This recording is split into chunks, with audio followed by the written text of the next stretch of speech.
Evening, friends, or rather I should say good morning, good afternoon, good evening and good night, as everybody is here from literally across the globe. Welcome, old friends and new. You're here probably because you have a passion for earth justice. This is at the heart of Kathleen McLaughlin's time with us here tonight. Just as we work to see a safe, just and inclusive Roman Catholic Church, so we must work for justice and safety in our common home, our planet, that faces such danger. Jacinta, over to you to lead us in prayer, please, and then we'll begin. Thank you. God the Creator rejoices in you. May the breath of God fill us. May the Spirit of God flow through us. May the wisdom of God guide us. May the light of God show us the way. And may the fire of God ignite within us the courage to speak truth. May our Redeemer God save us. May the bread of God sustain us. May the peace of God dwell deep within us. And may the God of creation, who gives all as gift, bring us joy. May we root ourselves in God's rich soil, and may your branches, O Lord, reach out over us and protect us. Spirit of God, as we listen to Kathleen, open our hearts to the cry of the earth and the cry of the poor, so that all your children may live life to the full. Amen. Thank you, Jacinta. I have the hard task of welcoming Kathleen in 2 minutes, which I may or may not manage. In the early 1980s, my husband Tony came back from an Eastertide crosswalk in southern England, which covers some 100-odd miles in Holy Week. And I think we have not a few amongst us here who may have been on that very walk all those years ago. You have to meet this wonderful couple of girls, he said. They're both Rhodes Scholars at Oxford, and I've invited them to come and stay. It began a wonderful friendship. I have to say that I hadn't really appreciated until recently the heights that Kathleen has scaled. She makes it look so apple pie easy. She speaks at the UN, World Economic Forum. She serves on the boards of the Council on Foundations, the World Wildlife Fund, and the World Resources Institute, just to name some of the headliners. Her early work at McKinsey, the global consultant firm, led in strategy and organisation transformation, and in pro bono work in global public health. She's a frequent speaker at the New York Times, Fortune, Wall Street Journal. Indeed, in 2018, Fortune named her as one of the world's 50 greatest leaders for her work in sustainability. I was deeply impressed with this, but she soon put me right. Oh, gee, she said, I guess I just did a lot of speaking that year, so a lot of folks knew who I was. Kathleen is passionate about Laudato Si, Pope Francis's worldwide encyclical, Cri de Coeur for Justice for the Earth, published in 2015. She uses it as a blueprint for change. Decades earlier, doing that master's of hers at Balliol College, Oxford, she focused precisely on tonight's topic, the power of corporations to effect change for good and from within. I remember an early anecdote, and Kathleen, please correct me if my memory hasn't got this right, that she shared with us. Walmart had decided to remove certain agricultural chemicals from their supply chains and simply issued a notice to all their suppliers that henceforth these chemicals were out. And Kathleen was approached by some activists who said, we've worked to do this for 20 years and you've achieved it overnight. So Kathleen McLaughlin, Executive Vice President and Chief Sustainability Officer for Walmart Inc. and President of the Walmart Foundation, please tell us about effecting change from within, and thank you. Oh, well, thank you, Mary, for that very kind introduction. And I wish it was all as easy as the chemicals effort was in those first days. And, the title, I talked about it, but we're all within, we're all in God's creation. There is no without until maybe we die. So not even then, we're still sort of within. But, we chose it to reflect the fact that there are different parts of society, different parts of the systems in which we live, where we're all placed. And I think God calls us to act where we're placed, with the things set in our path. And so, yes, I am at Walmart trying to effect change from within a company, within the private sector, within communities, within the planet, within creation. And I thought it might be of interest to talk about transformation from that perspective, also within the context of Laudato Si. Okay, good. I'm going to start with some of the challenges in front of us, environmental challenges and social challenges. These are by no means all of the challenges, and I imagine you all are highly familiar with these, and it's one of the reasons that we're gathered here tonight, but I think it's an important place to start. And, the first is climate change. What you see here is a graph that was produced a few years ago. It's a little bit dated, and the good news is we're on a slightly better path now than we all were when this was produced. But what this shows is on the vertical axis, the annual global total carbon emissions. And that would include, methane and other, carbon dioxide and so on. And then these paths show, different paths that the world could be on. So the black line that's going quite up, at the time this was produced, that was the path the world was on. This is just before the Paris Agreement. It was not good. We were heading for anywhere, up to 5 degrees above temperatures in industrial times. The green is what we need to be on to stay within a 1.5 degree trajectory. And the good news is, because of all the hard work of people across sectors, across countries, we're now on something that's maybe more like that second line, maybe even a bit below that. That's the good news. The bad news is we still have quite a ways to go. And what's necessary is not only eliminating net emissions from our activities every year, but also sequestering, pulling down out of the atmosphere some of the emissions that are already out there. So it's both not emitting net new and then also sequestering down. So that's a challenge. And, the further away from that green line that we are, the more destruction of ecosystems and suffering of all creatures on the planet is, again, I'm sure you're well aware that we can talk about some of the specifics if people want to go into that. So that's one. Second, crisis of waste. So this picture on the left is from National Geographic. It's from some work done by Ocean Conservancy and a group called Systemic. And what you see is the total amount of plastic that's produced starting in the 50s when it was sort of invented until recently. And it's broken out by type of plastic. And what you see in those little bars is how many years do people typically use that type of plastic. And as you can see, down at the bottom, the pink, which is the biggest chunk, is packaging. Less than 6 months, as we all know, sometimes it's less than 5 minutes, the packaging that it's actually used and then discarded or what have you.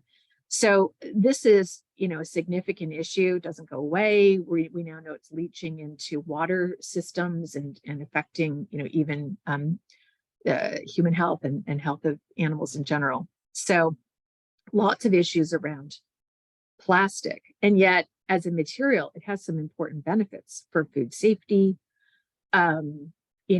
for transportation, for protecting products, for preventing food waste. Mary, I remember visiting you in the UK. Gosh, this would have been 25 years ago, maybe, long time ago.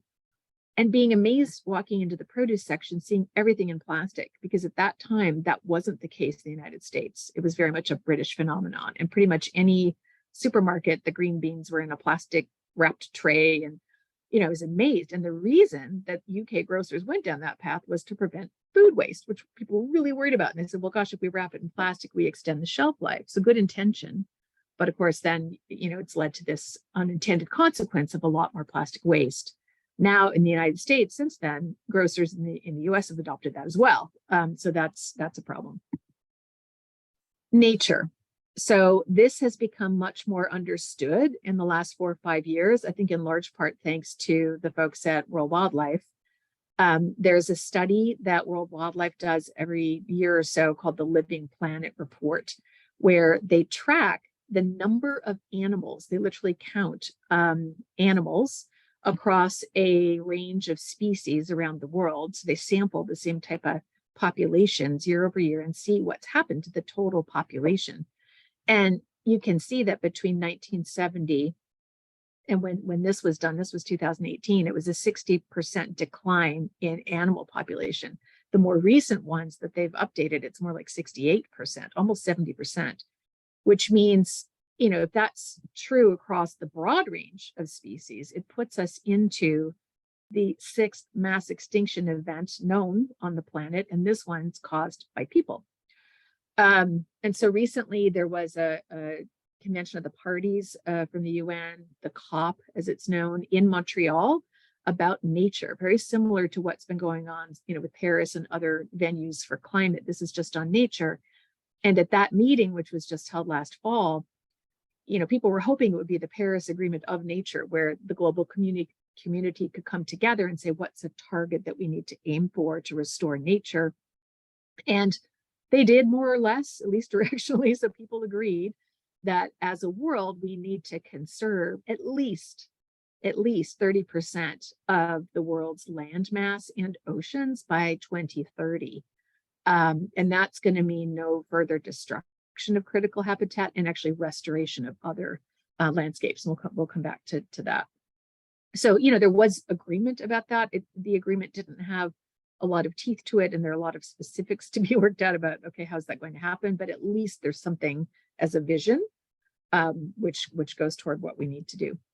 And then, of course, inequality, and, sorry for the graphics here. This is sort of cut and pasted from other places, but, I don't need to give you guys facts about this, but here's a couple ways to look at it. So one is just the income inequality and the concentration of income and wealth. This is before taxes on the left. And so, many countries, the tax system does equalize this to some extent, but still it tends to be fairly concentrated. And then on the right, this is from the United States. This is the median wealth, household wealth of white people versus Black people versus Latino households, and just stark disparity. And those disparities carry over into health outcomes, educational outcomes. It's not just financial wealth.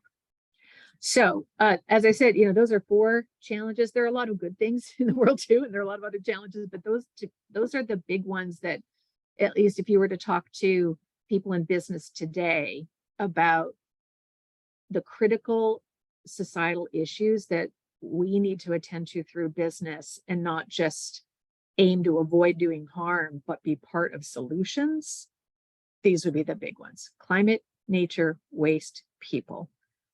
And so, what does this mean? Like, what's the challenge before us? And if we go back to Laudato Si and connect it to really our call to steward creation in all its forms, people and planet. And, we are talking about pretty significant systemic transformation. And, the question is, what do we do? Like, how do we even come at this? And, if you go back and look at Laudato Si, it's so rich. I could have had 80 pages of quotes, but I've just pulled a few here, and I've paraphrased a couple just for brevity. But really what that encyclical calls for is reflection, true dialogue, collaboration across parties, international community, within nations, between religion and science, across sectors, the development of an integral ecology. And I thought the encyclical does a really nice job of explaining ecology doesn't just mean the environment, the way we might understand it, but it's really everything. And we need holistic solutions that really optimize for outcomes for social justice and environmental sustainability and prosperity for people, and attention to all creatures on the planet, not just the people. And that's a lot of reform in so many of our human systems, certainly politics and markets being two of the more important ones. And then really at the heart of it, it's transformation of human hearts and minds, which will require a different approach to our own education, of ourselves, our children, less consumerism and more care for the poor and for the environment. If we put that into the language that business people are using today, and this is going to sound a little technocratic, which is actually one of the things the encyclical warns against, right? Is approaching this as if it's a clock that we're now going to fix the gears and everything's fine. But to put it into language that business people are using, and not just business. I mean, this would be true in civil society, in academia, in government. People talk about this being a systemic transformation. And so to get shifts that we need to bring about in our way of being and our way of living with each other, it's really about shifts in culture and mindsets. It's shifts in our practices, in infrastructure, including the built environment and things that we use, networks of people, networks of financial flows, networks of how goods flow, all of those things, resources, and then policies. Those are just a few aspects if you want to consider it from a human or kind of systemic perspective. What we're talking about is shifts in all of those things that no one person, organization, sector can do. This is about all of us working together in a very different way to transform our modes of being. So I thought it might be of interest then to say, well, okay, so how does one company approach that? And we're not unique at Walmart. The way that we have been approaching it as one organization is very similar to the way many other organizations are approaching this. And one of the most exciting things, in the business world that's happened in the last 5 years or so, even 10 years, is a broadening and a deepening in understanding of what is the role of business in society. And I'll talk about that a bit. In our company, we're very centered on this notion of we exist to serve society. And, what does that mean? It means a lot. And just in this one photo, you see so much of it. So, of course, for a business, one of the first ways that we aim to serve society is our customers. And here you can see we're offering our customers all this beautiful produce. People need to eat. This is healthy food. It's affordable. That's the core reason that Walmart exists, is to bring affordable products to people that they need every day. But there are other ways we serve. So here we have Herson. He's an associate. He's the produce manager. So all of our associates are employees. That's another way. The jobs and the advancement, the opportunity to fulfill potential for people and their families is another way. For the suppliers, the photo here, all of this produce, Walmart we do not have our own farms. It comes from other people, other companies. All of those companies have livelihoods and people who are working to grow this and bring it, to Walmart. And I like to think of like retail sometimes as connecting, retailer like Walmart, it's a big company, you've got it all up, but really we're a lot of littles connected to other littles. So every store is little connected to other farmers who produced this, who brought it out, we brought it over on the trucks, and here it is. And then, the broader community itself also has benefits from a business being present in terms of local sourcing and taxes and the jobs and the access to products and other resources as well. And Walmart was founded back in 1962 by a man named Sam Walton. That's where the name Walmart comes from. And that was his dream. He was from Arkansas. He lived in a fairly rural community that did not have access to basic food or healthcare or a lot of things. And they would have to drive to Kansas City or to Dallas, hours and hours away to buy certain things. And so his vision for Walmart was to have stores that would be close to where people are and not kind of high-low pricing and couponing and game playing, but just every day would be a low price. You could trust it. And that's why he started it. Well, that was 1962. You fast forward a big moment in the company's history that led to a broadening of this idea of serving society was Hurricane Katrina, which hit in the Gulf states of the United States in 2005. And when that happened, thousands of people died. It was a devastating disaster. And Walmart had stores in that region and trucks and warehouses and things, and inadvertently ended up acting as a sort of a first responder in that moment. And one of the most iconic photos from that day in the Walmart history is this one. And there's a giant painting of this photo in our building, just down the hall from where I'm sitting now. Right when you walk in, this is what you see, because it was such a pivotal moment for the company. What you see here is Walmart trucks being held back by the police, waiting for orders to be released to go back into the city after everybody else had fled, to go back in with food and blankets and generators and things to help people just get through those initial days and weeks after the disaster.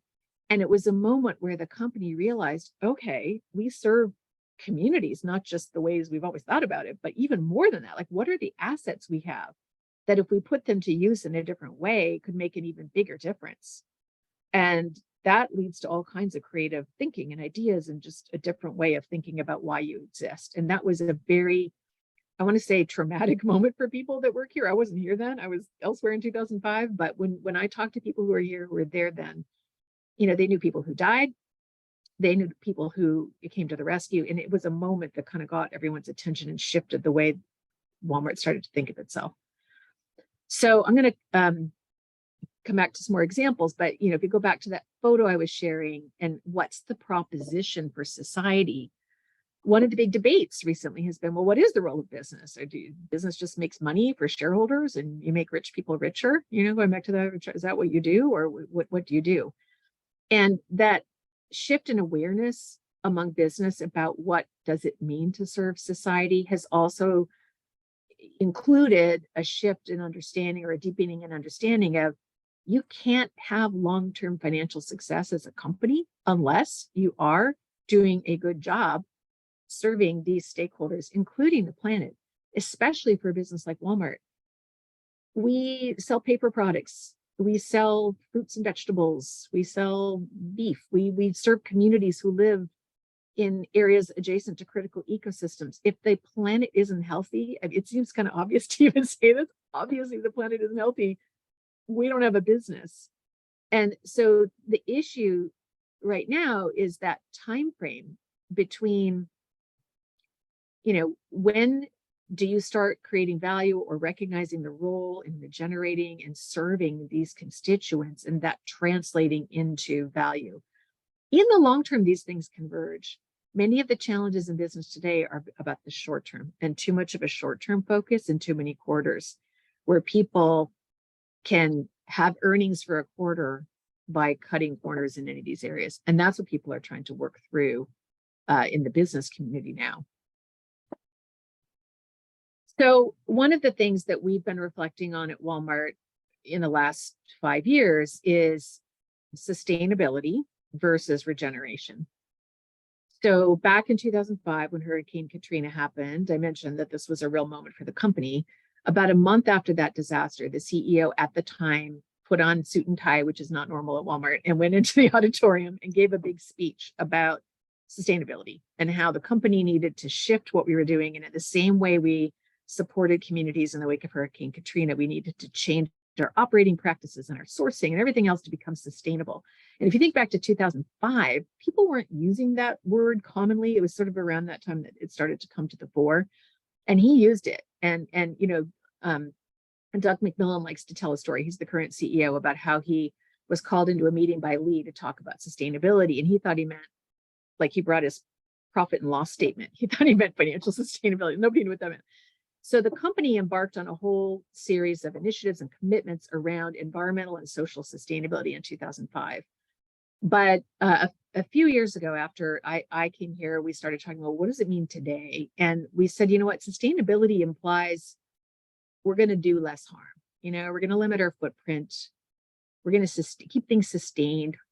Well, looking at those charts that I showed a few minutes ago, we're past that. Like, as a planet, we need to do more than just sustain. Like, we actually have to regenerate. We have to build back. We have to renew.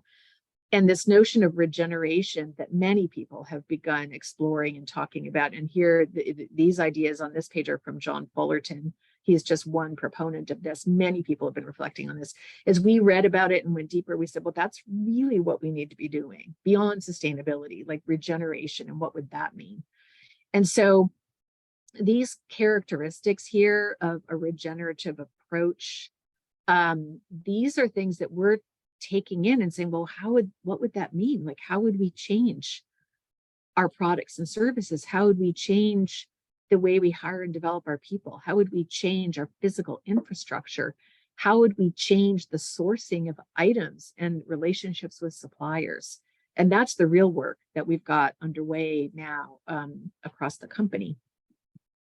So these are our 4 big thematic areas of focus when it comes to regeneration, taking a more regenerative approach. And we've grouped them this way to make it easier for our own people to understand and organize work attached to each of these issue areas or topics or opportunity areas. So, for example, opportunity as a business, that ought to be something we really can provide to people. Opportunity for jobs and promotions and professional fulfillment for our own people, for our suppliers. We ought to be a real springboard for diversity, for equity, for belonging, for women, for people of color, people with disabilities, people of any difference that shouldn't be a noticeable factor in an outcome. Like, we ought to be able to really do something about that given the assets we have. So that's that theme. Sustainability, I'll talk mostly about that in the examples I'm going to give, but how do we change all the things I mentioned, our operations, our sourcing, and so on, to get at these issues of climate and waste and nature and human rights and supply chains and so on. Community, we are in communities all around the world. We live there. The people that work there are from that community, and the customers are from there. And how do we show up? Katrina was a moment. How can we be like that every day, where our full resources can be brought to bear locally? And then, it goes without saying around ethics and integrity, but we want to role model this in different communities where we operate. We do have resources to bring to bear. We can make a difference in terms of setting a standard locally in business, whether it's in the United States or in Mexico or in India, on these topics. So this is our broader agenda. When we get to the Q&A, I'm happy to talk about any of these, but I'm going to spend a few minutes more on sustainability, just given the Laudato Si connection and what we were just talking about. So for every one of those issues, we have a strategy, and the strategy is aiming for what we call shared value, meaning we are trying to address that issue as it exists in society through our business in a way that helps, in collaboration with others, all of us go faster at improving that system or that issue. So if it's climate, it's decarbonizing supply chains, helping people go faster on energy transition, helping people go faster on protecting critical ecosystems and so on through our business. And then we use our philanthropy, and it's one of the reasons the foundation is part of my team, even though I have a lot of business people on my team. We also have the foundation because we can make philanthropic grants for research, for piloting, for innovation, for building capacity in communities, creating new vessel monitoring systems for seafood in Southeast Asia to prevent forced labor. That can be a grant we can make. And so there might be things that we'd like to do that partners want to do together, where that money and that vehicle, it makes it possible in a way that it wouldn't work if it was our company and we're trying to, the tuna buyer is trying to make his P&L work. He can't go invest money in vessel monitoring for the region. So we use all of these assets together. And this is just a snapshot of some of the goals that we've set. So, because we're a business, we tend to have these specific goals, and then we work back to, okay, so what are the actions we can take in collaboration with other people? We don't do anything on our own. It's with others. It's with other retailers or suppliers or nonprofits or government agencies or civil society leaders, customers. It's collaborative across these. But these are goals we've set for ourselves as our part of it. And I said a minute ago, this is going to feel a little technocratic, and it is. Maybe that's a contribution of business. It's not the only thing. We need, the spirit has to move, and there's a lot of human transformation that needs to happen in co-creation with God, but as a business, we can contribute in these ways. So I'll just talk about a couple of them. So on climate change, as I said, the most important thing is we have to get to zero. So we need to operate at zero emissions. And that's a goal we set. We set it in 2017, and we are right on track with where we should be. Some of you may be familiar with science-based targets. It basically translates the global goal into requirements by industry sector and has a certain pace of emissions reduction. And that's absolute reduction. So if you grow your business, too bad, you need to keep lowering your absolute. So it actually makes it harder as you grow.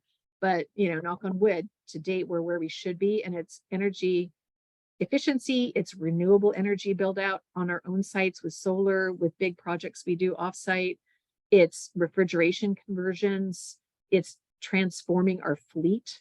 These tractor trailers and vehicles that drive the products from supplier to our stores and so on. So to date, we're where we should be, and we will get to zero by 2040. We don't know exactly how we'll get there. Some of the things are difficult and the technology doesn't exist, but that's what we're working on.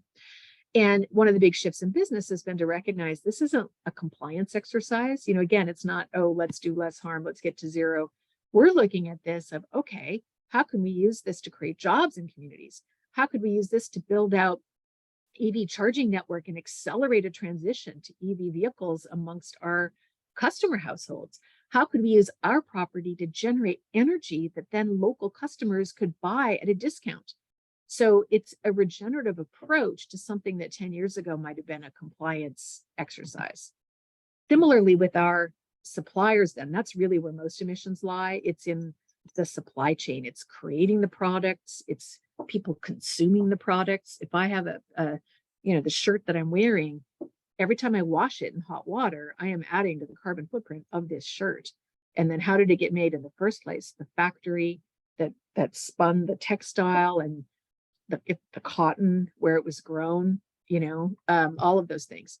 So we started a program that I think is the largest private sector collective action effort on emissions reduction in the world right now, which is called Project Gigaton. We have 4,500 other companies working with us on this. There are suppliers, but they supply everybody else too. So what's great about this is if we can help them go faster, it helps them serving their other customers, and those suppliers represent more than 70% of our business on a sales basis. So it's the lion's share of what we sell. And each of these, topical areas here is a different pathway for decarbonization. And each one comes with a set of goals and ideas for suppliers about how to accelerate decarbonization, some supports to help them do it that take different forms. For example, a collective purchasing, almost like a co-op of renewable energy, resources around packaging transition, IP summits that we hold, technical advice, product design, support around redoing packaging or the products themselves to decarbonize the way the products get used. And to date, this is a year ago, this is a little bit out of date. We're about to disclose our new numbers, but a year ago, we were at almost 600 million metric tons reduced. We're going to hit the billion way in advance, and then we'll just keep going, right? We're trying to really use this as a way to accelerate broader change in the industry.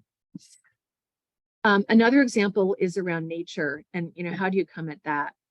And what we did on this one is we took our entire assortment and we worked with Conservation International to map it back to source, to say, okay, so people around the world are eating bread, they're eating tuna, they're eating chicken, like where does it come from? And some of it comes from grassland, some of it comes from forests. Where is it coming from? And which commodities interact with critical ecosystems or could be at risk of interacting? Soy, beef, paper, tuna. So things that are critical for grasslands, for forests, for ocean.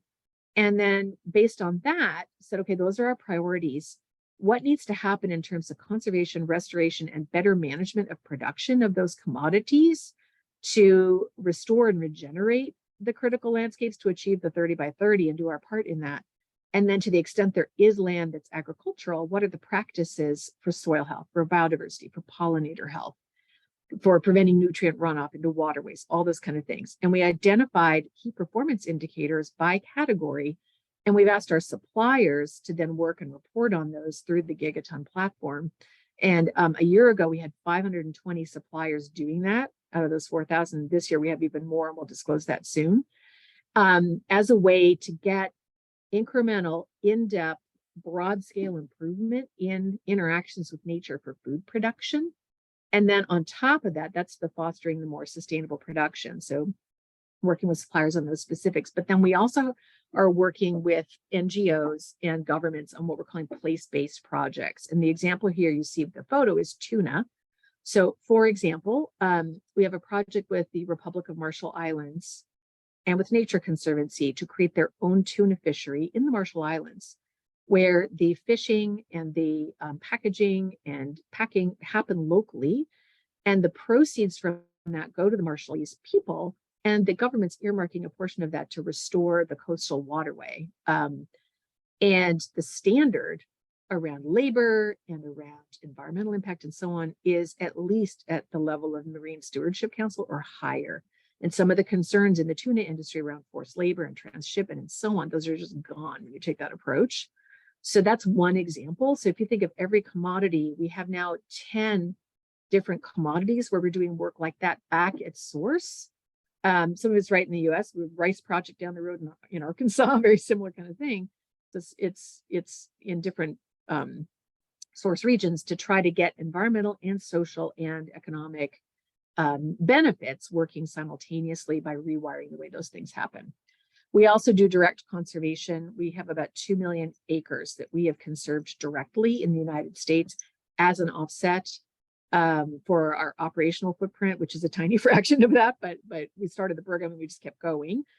And then of course, advocacy, government policy. We do a lot of investment in tools, like I mentioned, vessel monitoring of, on the seas. That's an important thing to detect transshipment, markers of forced labor, Global Forest Watch. We helped create those kind of things so that supply chains can start to measure and monitor human rights and environmental challenges in chains.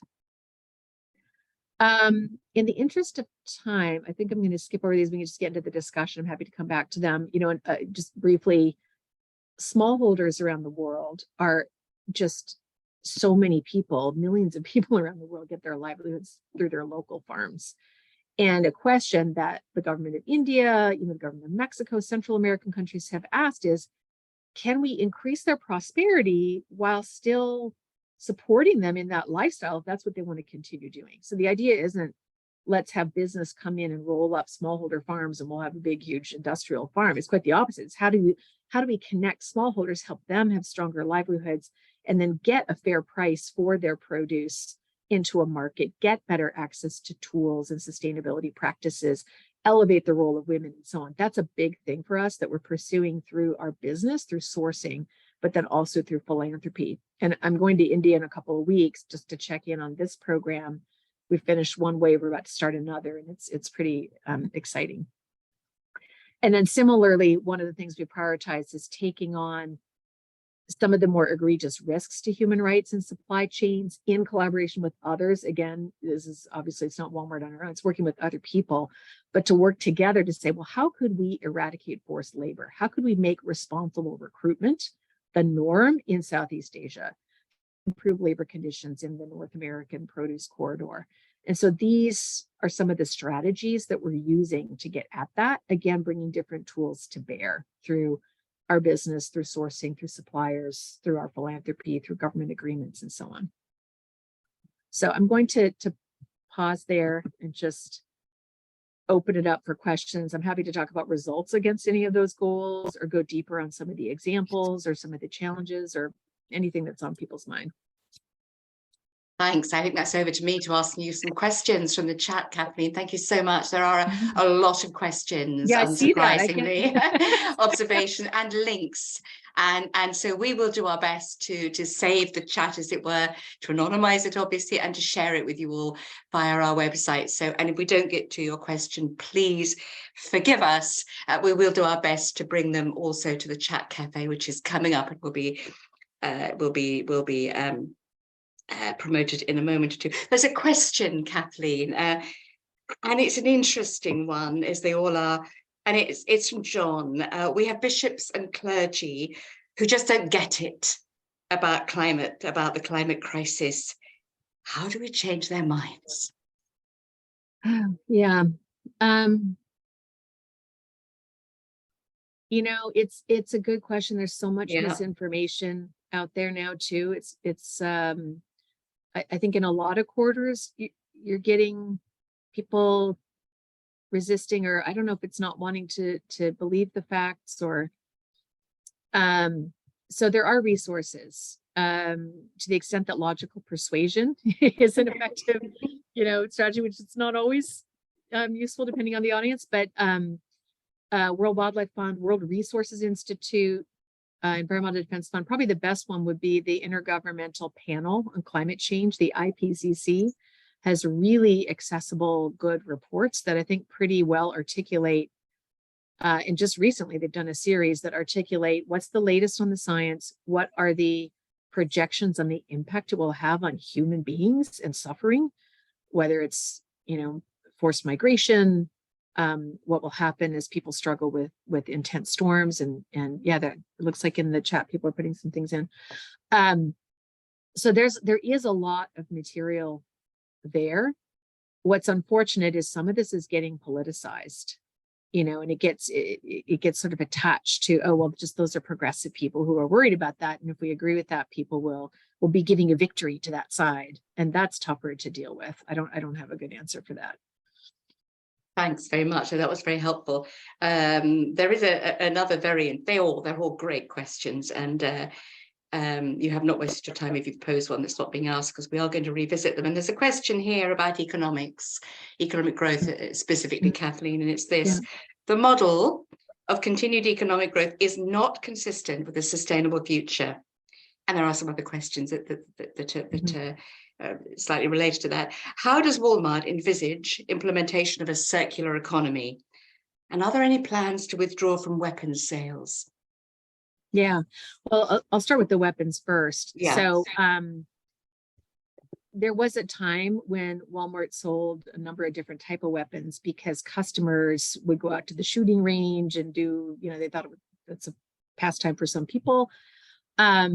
Over the years, Walmart's gotten out of all of that. So to be clear about what Walmart does sell and doesn't sell, in the United States, Walmart has a really limited assortment of, in only some stores, of BB guns and like hunting rifles that are such low caliber. They're for like quail shooting. Why? Because we actually have a very big outdoor camping, fishing and hunting customer base. That's what they do. So if you're in Texas or Oklahoma or other states too, people do that on the weekends, and they go out quail shooting. So you cannot buy a revolver at Walmart. You cannot buy a tactical weapon at Walmart. You can't buy like a heavy gauge. I don't even know my firearms, but whatever the big ones are, you can't get those. They're just these BB guns and small caliber kind of, things. So we're in it because we have that customer base. That's what they like to do. And it would be odd for them, especially in rural communities, if suddenly we said, well, you aren't allowed to do that.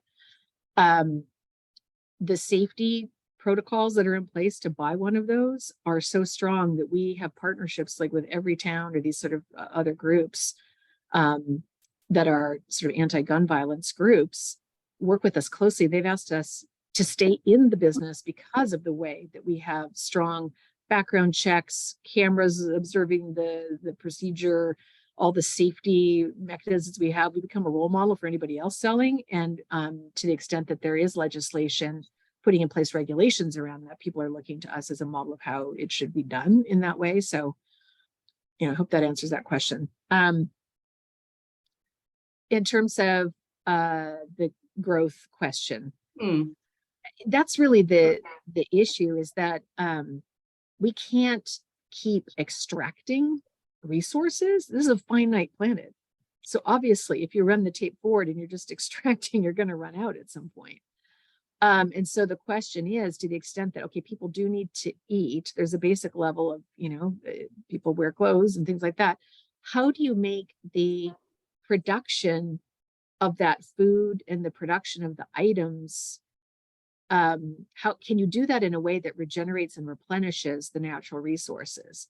And so the theory of change amongst, the folks we work with is there are critical ecosystems that can't be touched. So broad swaths, the Amazon, the Cerrado, Gran Chaco, not just forests, but critical grassland landscapes, that would be an example. There are other places like that where conservation of critical ecosystems is a must. And then there are other landscapes, like let's take, I don't know, parts of Iowa where people are growing fruits and vegetables and row crops and so on. It's already land that's in production. There are ways to do that production that restores soil health, that is restoring biodiversity, that is preventing nutrient runoff. And so accelerating the adoption of those practices to allow the food to get produced in a way that doesn't create harms and ideally even restores. And then consider the fact that 30% of the food in the world is wasted today. 30%, and that's probably not new to most of you. In countries like ours, the UK, the US, it's in our homes and in restaurants and things. In other places like India or Mexico, it's because it got left on the field because they didn't have a truck to get it to the people to eat, or cold storage. There are different reasons. Imagine we solve that issue. That's a 30% increase in the amount of food that we have for a population that, isn't growing at that rate. So those are the ways people are thinking about this. And then in terms of technical materials, like, products that we use, like a hammer, right? Or a shirt or something. The idea is at the end of life, can we deconstruct those items into the materials and then reclaim those materials and reuse them again? So circularity is a really important idea in the theory of change. It's not going to solve everything, but that is a big part of it. Thanks very much. In fact, there are actually a couple of questions about your sustainability goals and satisfying the desire of the population at large to eat meat, but you've just touched on that, so I'm grateful for that. There is a really interesting question here. In fact, there are a couple of questions about the relationship between Walmart and Asda in the UK. And this question here: why doesn't Walmart do more to promote all those excellent ethical eco policies and advertise them in its stores in the UK, letting shoppers know what good work they're doing, which would surely boost sales? And the questioner writes, I've never seen any posters or mention of them when shopping in Asda. Waitrose, on the other hand, always gives a lot of store space to promoting their eco-sustainability policies, clearly seen when in the store. Yeah, so Asda, we don't own Asda anymore. I'm really sorry to say. We sold it a few years ago, and so we actually don't have control over anything that goes on there. There's a tiny minority stake that's more like a financial stake of a very small amount that the corporation still has, but we have no operating authority. But it's a good question in general. You see the same thing if you came into a Walmart, by the way. You won't see posters and things like that. So why not? We are there's two problems. Three. Greenwashing. This is a very complicated set of messages. And we tried, the marketing department, bless them, did try to do an ad explaining. In fact, you can probably find it online, Walmart. And I was cringing when they showed it to me. I was like, no, because it was something like, can a company save the planet, that kind of thing. It's like, no, don't say that. It's hard to explain any of this in a soundbite without ending up sounding like you're making a claim that you can't deliver on. And it's not inspiring to say to somebody, hey, good news, we're working so that there are no slaves in the shrimp that you're eating today. Like, that's a hard message to explain to someone. So that's one, is just that concern about greenwashing and a very complicated message. Second, when we've tried to put things in the store, it gets lost. Like, those stores, they're so big, you walk in and a little poster, nobody sees it. We've tested. Did you notice the poster? And people say, no, I did not notice that poster.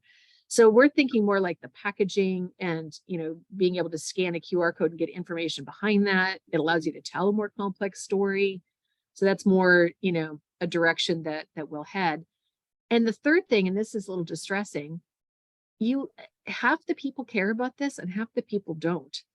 And what's even more disturbing is some of those people don't even want to hear about it.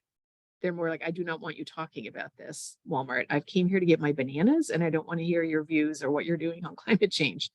So it makes it tricky to to kind of get a message across in a way that appeals to everybody, and that we have the license, we've been invited to share the information. So some of these approaches that are more let people, show them where to go if they'd like to learn more, and we can tell the better story, the more fulsome story, without coming across as if we're making claims or greenwashing. Somebody sent me a picture of an item that apparently we carry somewhere in the US. It was chocolate crackers. And the company is doing really good work. They're working with farmers on regenerative practices, things like that. But they put a label, climate-friendly snacking, good for the planet. And that's exactly the kind of thing like, oh my gosh, please don't say that. Like, we are not going to save the planet by eating crackers, So we're happy that you're doing those practices. You should talk about those. You know what I mean? It's hard. Thank you. I really like the idea of the QR code. Yeah. If people will engage with that, telling you the story of the product, be its journey and so on, from source to, from field to fork. Right, with real facts. It's really important. People care about that. Right. And with real facts and doing justice to the complexity of what is happening and what's yet to come and all those things. So, yeah. Thank you. I'm going to pass over to my colleague. Oh, just by the way, Dorothea, you asked, I think, the first question, which was about how do we become an eco-church. A number of people, including me, have responded to you. So do look at the chat for that with links about eco-church, and people are working in or members of eco-churches, and quite a lot of top tips for you there, Dorothea. So do search the chat for that. I'm going to pass over to my colleague Mary for possibly the final question. Kathleen, thank you. Okay. Someone's asking here that given that Walmart isn't a cooperative, Kathleen, they're asking, how do you stop shareholder greed? How do you deal with that? How do we stop shareholder greed? Shareholder greed. Greedy. Greed. Greed. Well, so we have something called the cost of capital, which is the expected, like the interest rate on the debt that we have. So when we borrow money from the bank, there's a certain interest rate that's fairly fixed. And then when we have shareholders, investors take out our shares, there's a return that they expect. And if they don't get it, they just sell the share and go, buy Amazon's or somebody else's, right? So their expected returns and the actual cost of our debt combine into a percentage return that people expect to get on the capital that they've given us. And that's really what we're managing to. So when we run our business, we try to, each year ensure that we're hitting a profitability level that allows us to return that money to them. And, in our case, our shareholders, 50% of our shareholders are the Walton family in all the various generations that descended from the original Sam Walton. That's actually been a huge asset for long-term thinking, because they are not in this to try to make money this year, next year. Like, what did my stock go up this week? Like that's not how they think. They're generations. And so they have always been the biggest supporters of investments we're making to really be more regenerative and, take care of various stakeholders and so on. The other ones, the rest of the shareholders, many of them are Walmart associates. Like all of us, including hourly people, own stock. And then there's big pension funds. So it's people's retirement savings. And so we do want to return, like they need to make the return for the retirement or whatever the holdings are. But there's a bit of a break on greed. Like we would never go way above that. Do you know what I mean? We'd never feel like, oh, we're going to slash costs this year. So we have huge profits so that we could, like, it doesn't work that way. Again, if we did that, it might work for a month, but then the business wouldn't function because, we wouldn't have what we need to survive. So there's sort of built-in breaks, I would say, for that kind of thinking. Where I think people run into trouble, it's more like when activist investors take over that are maybe in it to make a quick dollar and they want to buy a company and do some stuff and then sell it again. But we're not in that situation, fortunately. Okay, thank you. It's 8:55. And we have to let you go, Kathleen. Thank you so much for letting me be with you. I appreciate it. I'm the chief words that I've picked out of your many amazing thoughts tonight are regenerative, the greenwashing problem, but chiefly I'm left with just wanting to hear more. I would love it if you return to us someday at slightly more leisure. Thank you. Well, that's so very much. kind. For those of you who want to read more, we have quite a bit of disclosure online. We have pretty in-depth issue briefs on each of those topics. If you're interested in reading, go to the website, enjoy it. Maybe late at night when you can't sleep, and that'll help you kind of go to sleep. Thank you very much. Thank you so very much. Thank you. On behalf of us all. Thank you. God bless. Thank you all. Well, that was an intense hour.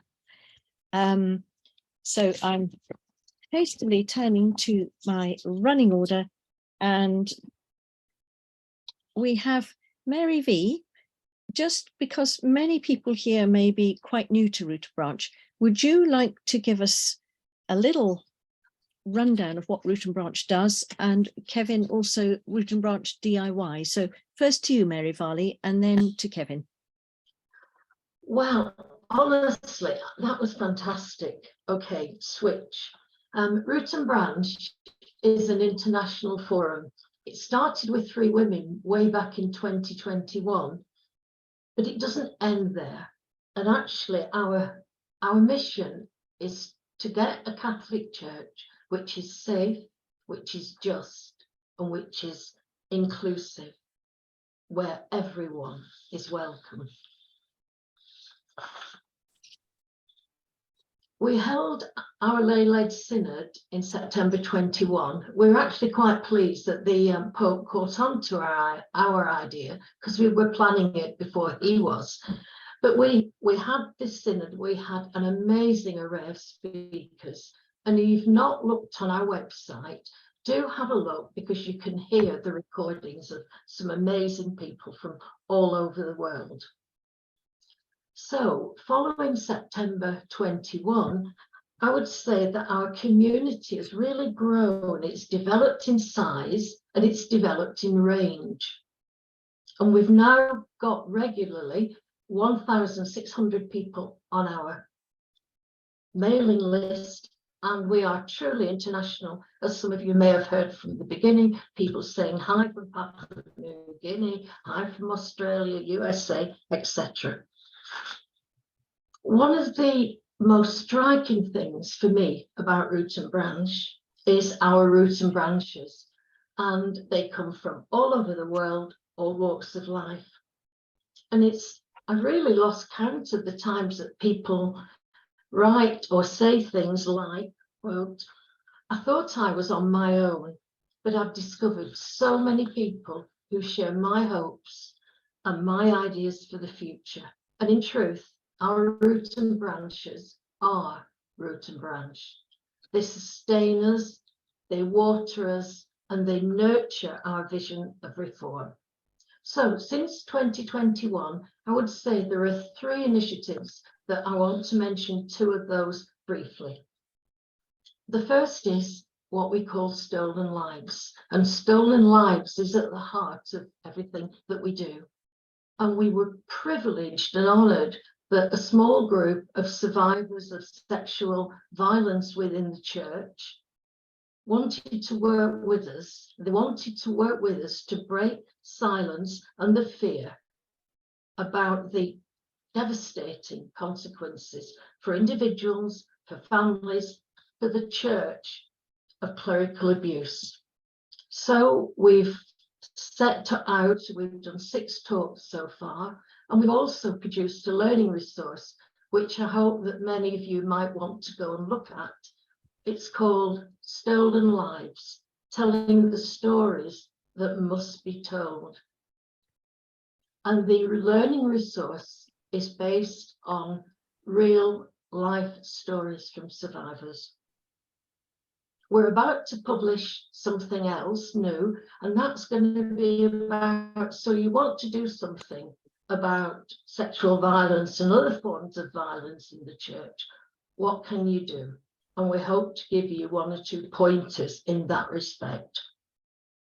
Secondly, our Synod Watch. Now, we've been keeping a close eye on what's happening with the Synod. We've been seeing that people's wish and desire and hopes for reform are being filtered out at every stage.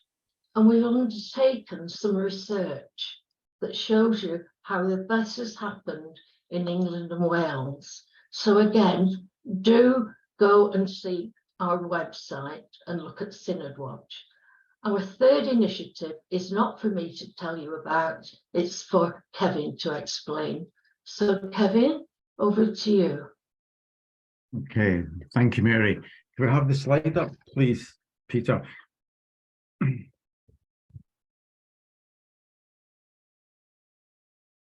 Okay, good evening, everyone. I'm Kevin from the Root and Branch core group.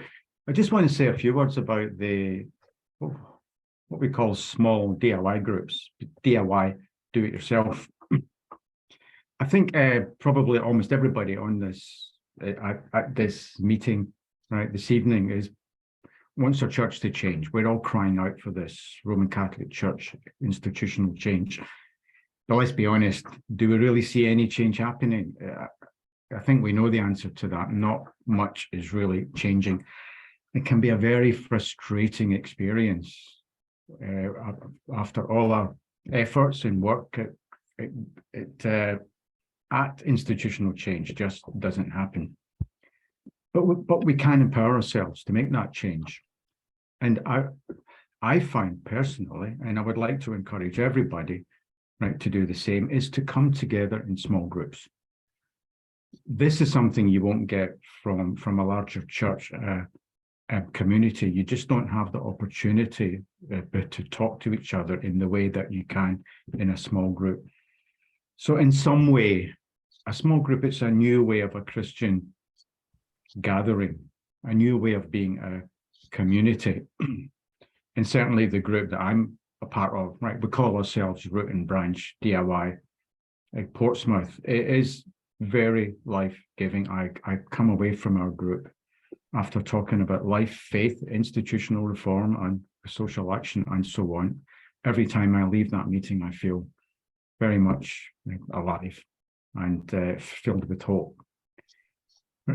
And we still retain our connection, of course, to the institutional church, but in some ways, I see this as the new way of being church. So doing it ourselves, DIY, and it takes away that frustration. It's not just me that thinks like this, as Mary said. There are many of us out there, and coming together and being able to talk about it is very good. Could we have the next slide, Peter, please? Now, there are already a number of groups established. It doesn't have to be a Root and Branch DIY group, just any group coming together. So I just want to encourage you all to join one of the groups that are already there, or even better still, just try and start a group yourself. It really is quite easy to do. You can do it online, or better still, face-to-face. Meet in each other's houses, meet in the church hall, meet in a pub even, but just come together. And please, if you do have a group out there, could you let us know if you are open to other people joining your small group? If you could let us know, because we are planning to have an interactive map, and we could promote your group on our website. If you are interested to start a group by yourself, right, and I will say again, it is very easy to do. It just needs 2 or 3 people, right, to come together and let the Spirit allow it to grow. And we have a template that can get you going, and which you can download from our website. Very simple template that gives you a rough idea as to how to start a small group. It's not prescriptive. It just gives a few ideas. And so that's it. So I'll just hand back to Mary. Thank you. Thank you so much, Kevin. I just see a quick question. What's the 80-20 rule? It's Kevin's favorite. Want to do it? Saying that put 80% of your effort into where it's going to work and 20% of your effort into trying to change the church or whatever the establishment is. 80% of effort, get on with it. Is that okay, Kevin?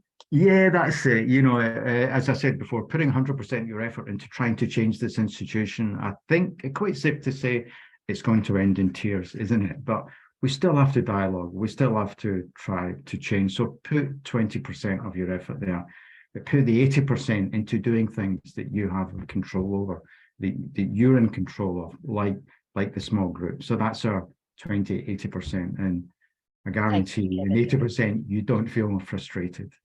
Thank you. If you are new to Root and Branch, if you've just picked this up from someone else, 2 things to note, please. On our website homepage, you will find links to every event that we've held, and the video from tonight will be up there in a few days' time. Just click and enjoy. There's a wealth of amazing people who've spoken with us that you'll find on our homepage. Secondly, please, please, please drop to the bottom of any page where you will see this pinky coloured form. Just pop your details onto there, and that means that we can send you our ongoing MailChimp newsletters just to keep you abreast of what's happening. You can unsubscribe at any time, but I keep discovering people who say, oh, you have a newsletter. Yep, it's been there for a long time. Please sign up if you want to stay in the loop. Thank you. Peter, next slide.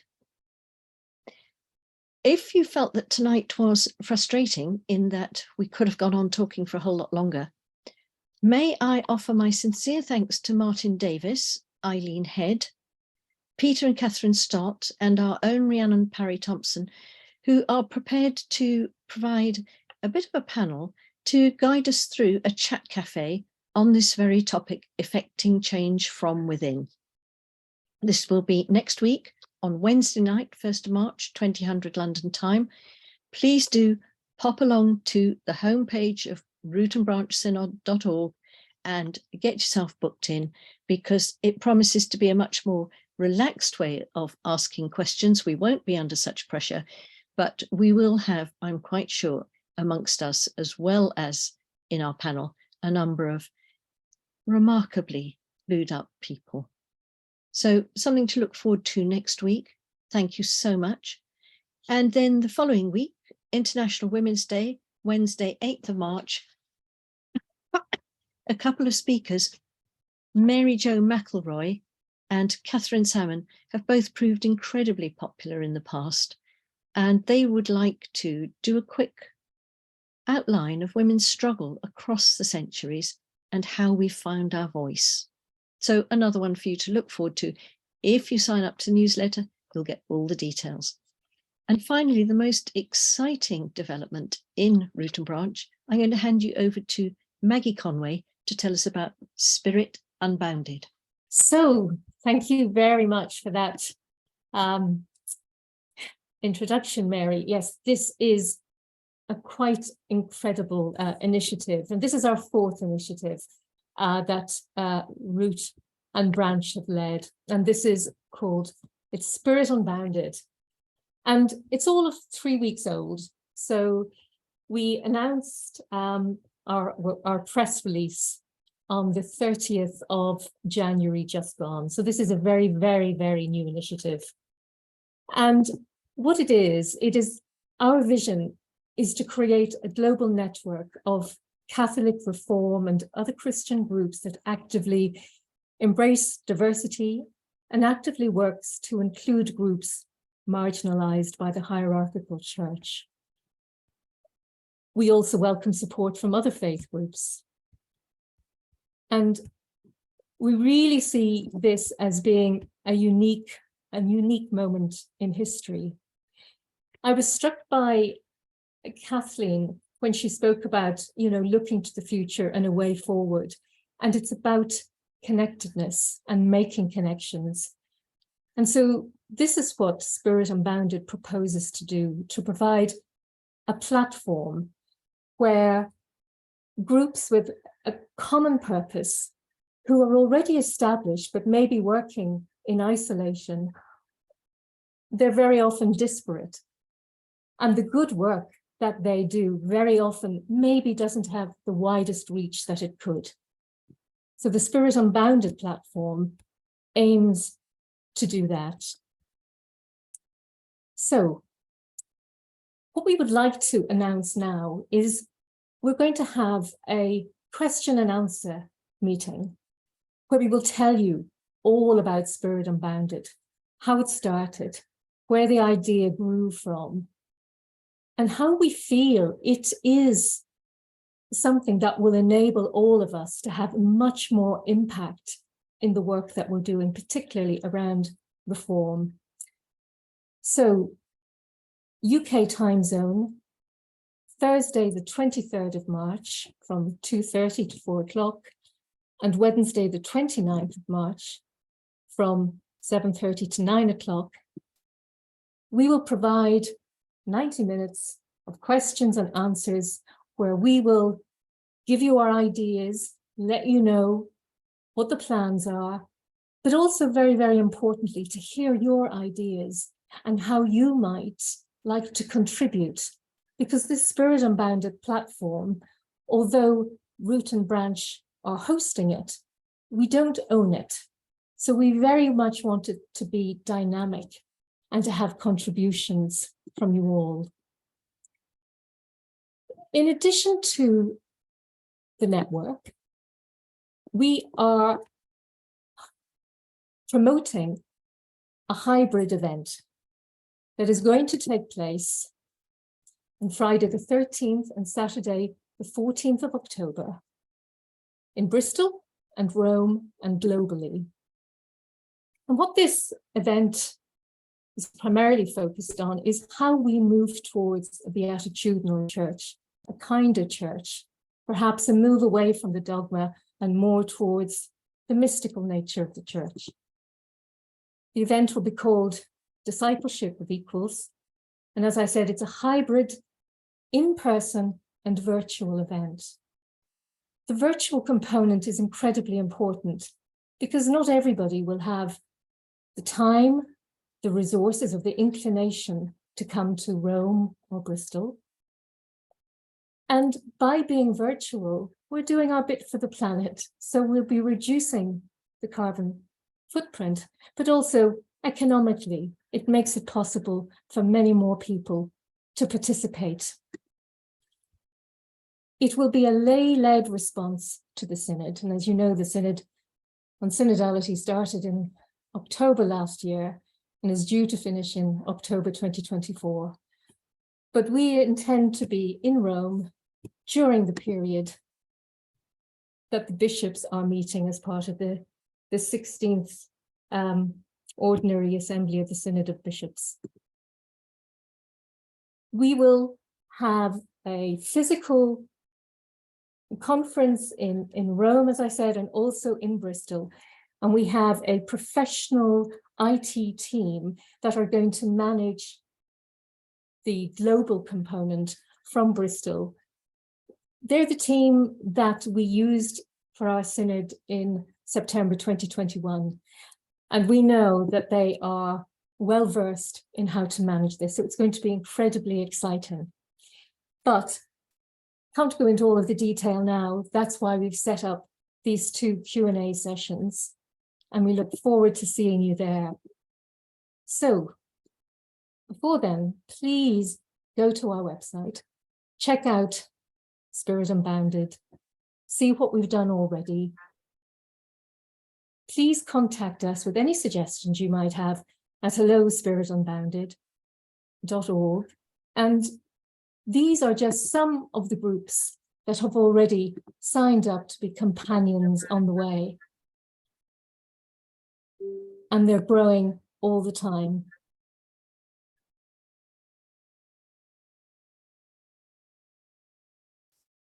Thank you very much. There is no plant in the ground, but tells of your beauty, O Christ.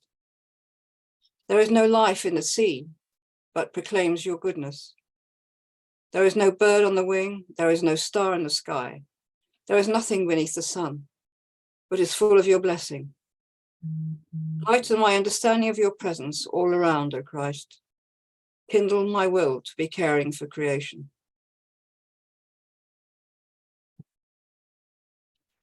And thank you so much for joining us. And it's been an extraordinary experience, actually. And as Kathleen said, we're all within the planet. So let us hope that we see some more people, some more of you with more time, more leisure. It's our chat cafe next Wednesday, March the 1st. And thank you again for joining us, especially new people. Hope we see you again. All the best. Thank you so much, everyone. Thank you so much for coming. God bless. Thank you.